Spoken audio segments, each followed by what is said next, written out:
The acid test of transgressive literature these days is the ratio of 1-star reviews to 5-star reviews on Amazon and on Goodreads. FFS, a novel by Robert Lasner, purposely misspelled without the apostrophe, I suspect, has an almost perfect ratio. A global percentage of 17% 1-star reviews and 16% 5-star reviews. It pisses off readers as much as it impresses them.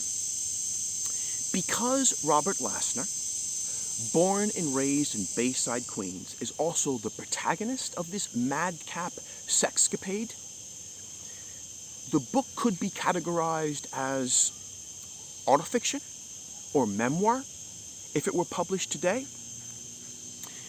Lasner, the character, is the product of a 2-parent family, a big Dodgers fan, a big Beatles fan, college educated, with 1 year of grad school under his belt, but he is sick of bourgeois life in the outer boroughs, and he spends the book hopping around the United States, hooking up with 3 different women. First, a self-proclaimed lesbian from New Orleans, then a commitment-shy, stilted beauty who lives on the Lower East Side of Manhattan, and then his best friend's wife from Minnesota, a place name that Lasner invents in his punning way. Lasner, once again the character, believes that he can convince these 3 squeezes to love him back with dogged perseverance. He never really succeeds, and he never really gets over any of them. He just finds another squeeze to obsess over. When he's with them, he basically gets played. He puts up with almost anything. As hard as he tries, he can't, as he puts it, shed his wimp Jew boy exterior.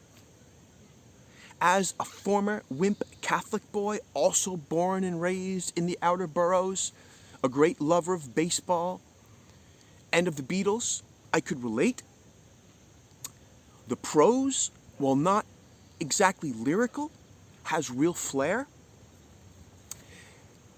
It's more channeled than crafted, I would say, with a kind of sex-fueled, self-absorbed intensity.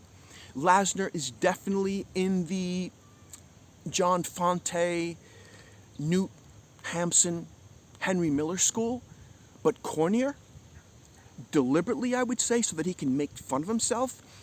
He has real distance, or maintains real distance from his younger, lovelorn, sex-starved self, although there's no real character development. The driving force behind the voice never relents. Here is an excerpt.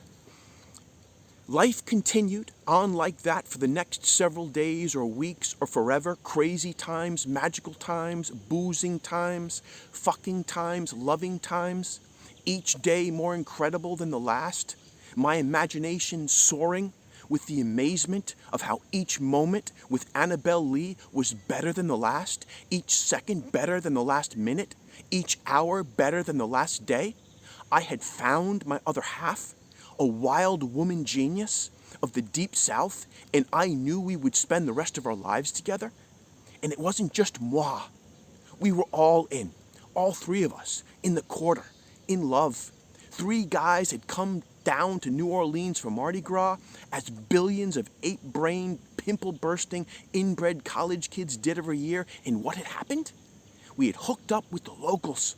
Ray, the man who taught me all about jazz and was the perfect second banana in hedonism, was fornicating with the big-breasted, man-loving Debbie.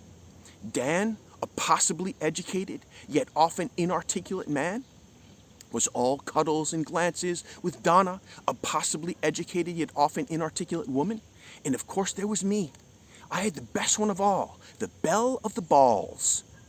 Annabelle Lee, the MVP of late-night, hooch-enhanced relationships. And that's tame. At times, FFS can be almost gleefully inappropriate.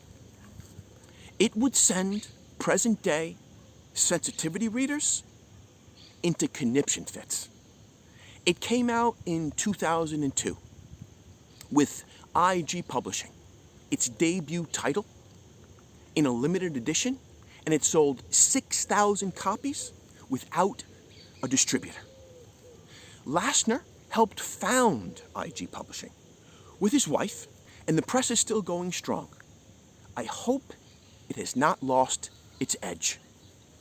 The proof of that would be if it came out with a 25th anniversary edition of FFS next year, with a prologue by the author.